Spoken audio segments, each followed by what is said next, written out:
नमस्कार मित्रहरू, शुभ मङ्गलम। आज हामी धम्मपदको अर्को गाथामा जाउँ, जुन भगवानले काश्यप बुद्धको चैत्यमा चारिका गर्दा त्यहाँ भन्नुभएको थियो।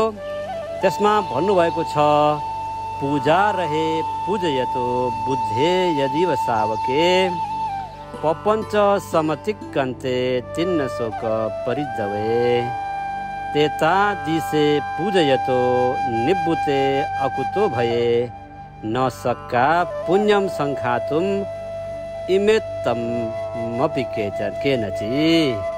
हेर्नुहोस्, भन्नको अर्थ रहेछ, सांसारिक प्रपञ्चबाट मुक्त भइसकेका, शोक भय रहित भइसकेका तथा निर्वाण पाइसकेका, कुनै चिजमा भय नहुने पूजनीय बुद्ध अथवा श्रावकहरूलाई पूजा सत्कार गरेको पुण्यको फल यति उति भनी कसैले पनि भन्न सक्दैन।